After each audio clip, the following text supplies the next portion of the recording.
Episode 17। युग सोच ही रहा था कि वो क्या करे। तभी नदी के किनारे कई सारे जुगनू एक साथ जगमगाते हुए दिखाई देते हैं। वहां पर 50-60 एक जुगनुओं का झुंड था।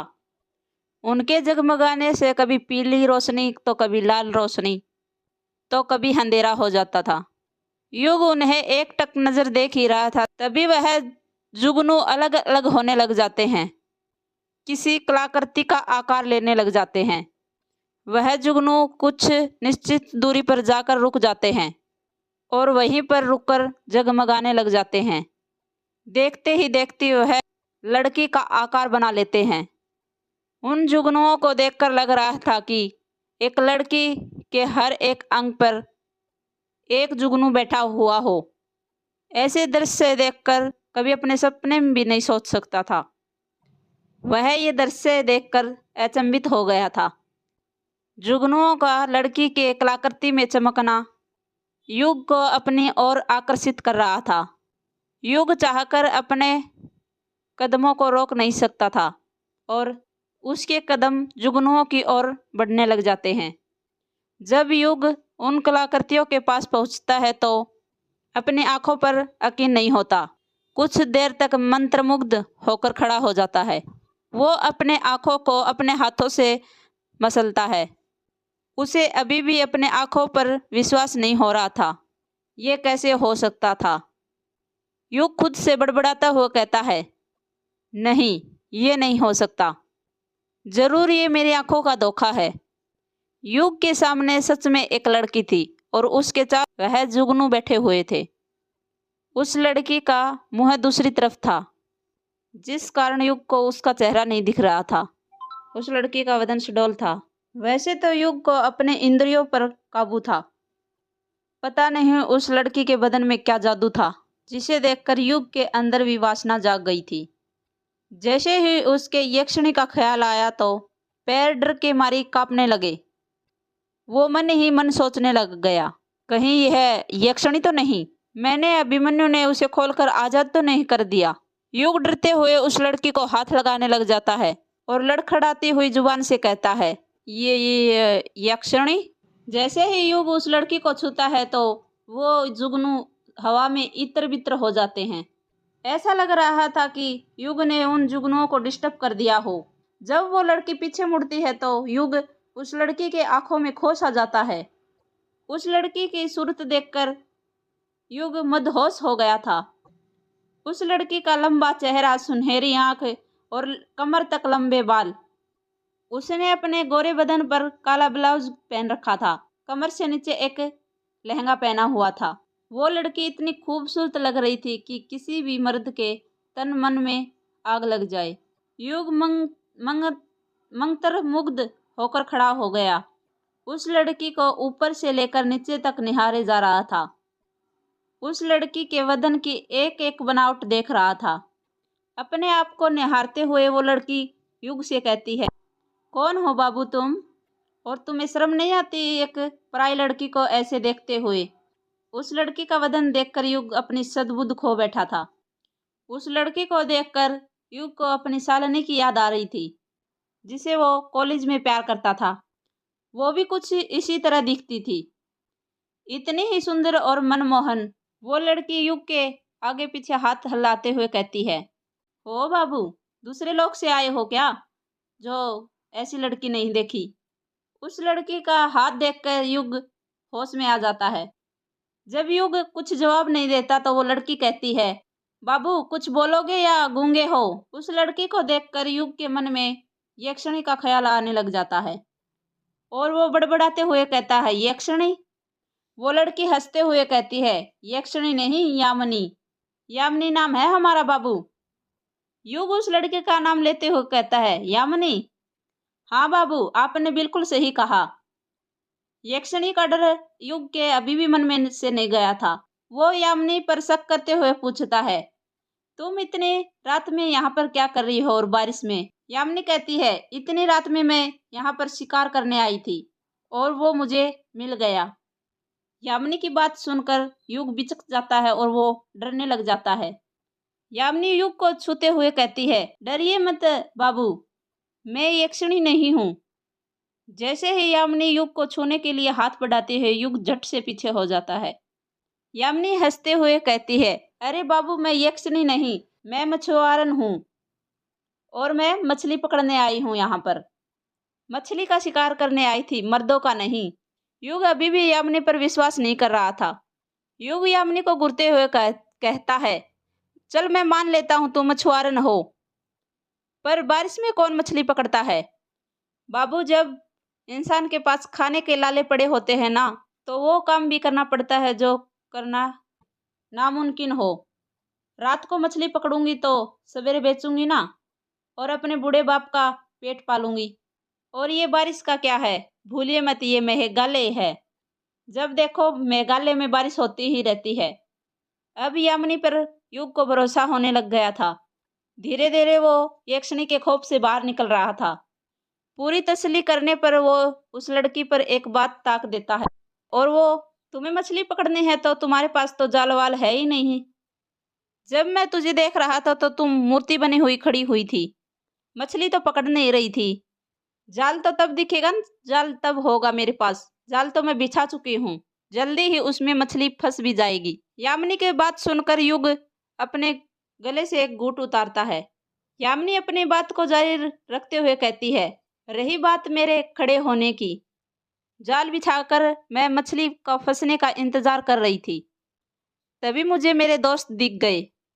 युग हैरानी के साथ कहता है, क्या कहा, दोस्त दिख गए? पर मुझे तो कुछ नहीं दिखा था सिवाय जुगनू के। यामिनी हंसते हुए कहती है, वही तो मेरे दोस्त हैं।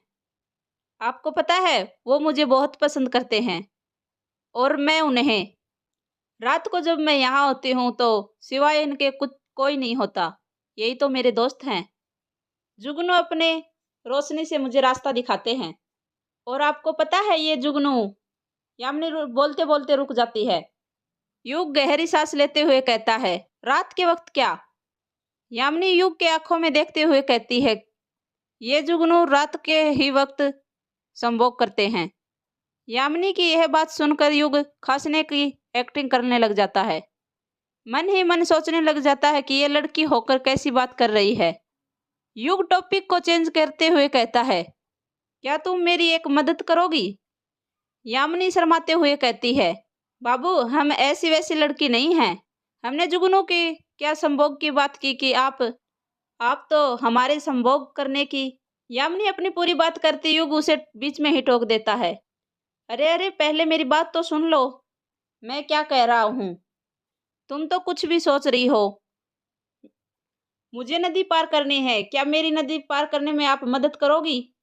आपको मरना है क्या बाबू? युग हिचकिचाते हुए कहता है, तुम ऐसा क्यों बोल रही हो यामिनी? ऐसा नहीं बोलूं तो क्या बोलूं बाबू? यामिनी नदी के ओर इशारा करते हुए कहती है, आपको दिख नहीं रहा कि नदी में कितना बहाव तेज है, और पानी भी कितना तेज है, और पानी भी कितना है। अगर डूंगी का जरा सा भी संतुलन बिगड़ा तो और सीधा नदी के अंदर होंगे। युग हैरानी के साथ कहता है, डूंगी मतलब? डूंगी नाव की तरह ही होती है मतलब बाबू, बस उससे थोड़ी अलग होती है। उसका उपयोग भी नदी पार करने के लिए ही किया जाता है। नाव हो चाहे डोंगी हो, सब चलेगा, पर मुझे नदी पार करवा दो। आज ही मुझे नदी पार करनी है, कैसे ही तुम मुझे करवा दो। यामिनी युग को मना करते हुए कहती है, नहीं बाबू, मैं नहीं जाने वाली इतनी रात को नदी में। देखो प्लीज मेरी मदद करो। युग यामिनी के चेहरे के एक्सप्रेशन देखकर समझ गया था कि वह ऐसे नहीं मानने वाली। उसके हालात के फायदा उठाते हुए कहता है, देखो आज आपके जाल में कोई मछली नहीं फंसने वाली। अगर कोई मछली नहीं फंसी तो बेचोगी क्या? फिर अपने बाबा का पेट कैसे भरोगी? इसलिए मेरी बात मानो और मुझे नदी पार करवा दो। इसके बदले में मैं तुझे पैसे दे दूंगा। यामिनी युग की बात सुनकर सोच में पड़ जाती है और कहती है, क्या करें? यामिनी कुछ सोचती उससे पहले युग कहता है, अरे इतना क्या सोच रही हो? घर आई हुई लक्ष्मी को मना नहीं करते ऐसे। कितने पैसे देंगे बाबू आप? देखो वैसे तो 50 रुपये लगते हैं, आप 100 ले लेना। यामिनी मुंह बनाते हुए कहती है, क्या कहा, बस 100 रुपये? आजकल 100 रुपये में होता ही है क्या बाबू? 100 रुपये के लिए अपनी जान खतरे में नहीं डालने वाली। देखो तुम 200 ले लो फिर, इससे ज़्यादा नहीं दे सकता। अभी मेरे पास ज़्यादा पैसे नहीं हैं, देखो मेरी मजबूरी समझो आप। यामिनी युग को नदी पार कराने के लिए तैयार हो जाती है। युग अपने आसपास देखते हुए कहता है, तो कहाँ है आपकी वो डोंगी जो जिससे मुझे नदी पार करवाने वाली हो? यामिनी अपने हाथ से इशारा करते हुए कहती है, देखो वो रही। जब युग अपनी नज़र वहां पर करता है तो देखता है कि वहां पर पुरानी लकड़ी की एक डोंगी थी, जिसमें ज़्यादा जगह नहीं थी, सिर्फ 2-3 ही लोग बैठ सकते थे। यामिनी उसमें झट से बैठ जाती है, पर युग उसमें डरते हुए बैठता है और दोनों नदी पार करने निकल जाते हैं। इस तरफ रात के 12 बज चुके थे। रजनी ने कमरे में कुछ ढूंढना शुरू कर दिया था। उसके चेहरे के आव भाव देखकर उसे लग रहा था कि उसे सवेरे से ढूंढ रही वो चीज नहीं मिली है, जिस कारण वह ज्यादा परेशान हो गई थी। सुबह के मुकाबले से रात को ज्यादा चीजें अस्त व्यस्त हो चुकी थी। रजनी कुछ ढूंढ ही रही थी, तभी कोई पीछे से आकर रजनी की कमर पकड़ लेता है। रजनी ऐसी ही चीज को महसूस करते हुए झट से पीछे देखती है। कौन है? जब रजनी पीछे मुड़ती है तो देखती है कि वो और कोई नहीं, उसी का पति सुदेश था। सुदेश प्यार के मूड में कहता है, सुदेश कहता है, रात के वक्त क्या ढूंढ रही हो रजनी? ये तो हमारे सोने का वक्त है ना, चलो सोते हैं। रजनी चिढ़ते हुए कहती है, तुम्हें सोने से सिवा और कुछ काम नहीं है क्या? बोलो मत कि तुम्हारे घर में एक जवान लड़की है कि उसकी शादी भी करनी है। सुदेश सिर खुजाते हुए कहता है, हमारे सोने से और अमोदिता की शादी से क्या लेन देन है? रजनी गुस्से से कहती है, तुम मुझे छोड़ो, अब मुझे अपना काम करने दो और तुम अपना काम करो। सुदेश प्यार से कहता है, तुम्हें काम करने के लिए ही तो बुला रहा हूं, वो काम तुम्हारे बगैर थोड़े ना कर सकता हूं। रजनी चिढ़ते हुए और गुस्सा हो जाती है और गुस्से से लाल आंखें कर लेती है। लाल आंख करते हुए कहती है, चुपचाप अपने बिस्तर पर बैठ जाओ, मेरा मुंह मत खुलवाओ, कुछ होता तो है नहीं तुमसे, बस सोना है। रजनी का गुस्सा देखकर सुदेश अपने बिस्तर पर बैठ जाता है। रजनी ने अपना सारा सामान बिखरा दिया था, पर जो वो चीज ढूंढ रही थी उसे मिल नहीं रही थी। उसने अलमारी के कपड़े निकालकर सारे बाहर फेंक दिए थे। उसकी साड़ियों की तह भी बिगड़ गई थी। सुबह से ही कोई चीज ढूंढती है, उसे नहीं मिलती है, उसके सर में दर्द होने लग जाता है और वो अपनी जिद छोड़ देती है। रजनी बिस्तर पर बैठते हुए कहती है, हटो, मुझे सोने दो। सुदेश बिस्तर से हटते हुए कहता है, लगता है तेरा भी मूड बन गया है। तुम औरतें है ना, ऐसी ही होती हो, तुम्हारा मन भी करता है और फिर भी नाटक करती हो कि मर्द तुम्हें मनाए। रजनी फिर गुस्से से उबलते हुए कहती है, मैंने कहा ना मेरा सर दर्द कर रहा है, खबरदार अगर मुझे छुआ भी तो, समझे? रजनी की बुलंद आवाज सुनकर सुदेश पीछे सरक जाता है। रजनी पीठ के बल सोने लग जाती है। सुदेश रजनी के आसपास ही देख रहा था कि कमरे में सामान अस्त व्यस्त पड़े हुए पर नजर पड़ती है। कहता है, अरे आपने तो ये सामान सारा फैला कर रख दिया, क्या ये रात भर ऐसे ही फैला रहेगा? तुम्हें पता है ना मुझे गंदगी पसंद नहीं है। रजनी की आंखें बंद थी और कहती है, तुम खुद कर लो अगर नहीं पसंद है तो, गर्मी है ना तुम्हारे अंदर, अब सफाई कर कर सारी गर्मी उतार दो, समझे? सुदेश रजनी के जवाब कुछ नहीं देता। कहने पर कमरे की सफाई करने लग जाता है। कहने पर तो सुदेश रजनी पर हुक्म चलाता है, वो सिर्फ घर वालों के सामने ही दिखावा करती है, पर कमरे के अंदर का माहौल कुछ और ही था। सुदेश रजनी से डर के रहता था और उसके हुक्म का पालन करता था। कुछ ही देर में कमरे का सारा सामान सुदेश ने जचा दिया था, बस झाड़ू लगानी बची हुई थी। सुदेश लंबी वाली झाड़ू उठाता है और लगाने लग जाता है। तभी उसकी नज़र बेड के नीचे पड़ती है और वह देखता है कि बेड के नीचे बहुत ज़्यादा धूल जमी हुई थी। और सुदेश बड़बड़ाते हुए कहता है, पता नहीं रजनी ने कब से झाड़ू नहीं लगाई है, ये कुछ काम ढंग से करती ही नहीं है। इतना कहते ही वह बेड के नीचे झाड़ू लगाने लग जाता है। वो बेड के नीचे झाड़ू लगाने लग जाता है और उसकी झाड़ू से कोई ऐसी चीज ठुकराती है जो बहुत भारी है। सुदेश खुद से कहता है, अरे ये क्या था जो झाड़ू से टकराया था। सुदेश उस झाड़ू से उसे ठोस चीज को निकालने लग जाता है। अपने कई प्रयासों की वजह से वो उस चीज को निकाल लेता है। वो चीज बाहर आती है तो वो सुदेश देखता है कि वो चीज मोटी सी बहुत पुरानी किताब थी। उस किताब में 400-500 पेज थे। सुदेश वह किताब अपने हाथ में लेते हुए कहता है, ये कौन सी किताब है और ये बेड के नीचे क्या कर रही थी। सुदेश उस किताब पर फूंक मारता है और उसे साफ करने लग जाता है और उस पे लिखा पढ़ने लग जाता है। उस किताब के पेज पर 3 नाम लिखे हुए थे। सुदेश वह 3 नाम पढ़ने लग जाता है, तंत्र मंत्र यंत्र। जैसे ही सुदेश 3 शब्द पढ़ता है, रजनी की झट से आँख खुल जाती है।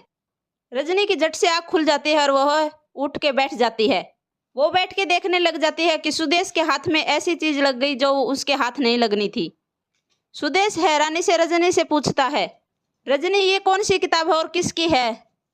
धन्यवाद दोस्तों। अगर मेरी वीडियो पसंद आए तो लाइक, कमेंट, शेयर, सब्सक्राइब कर लेना।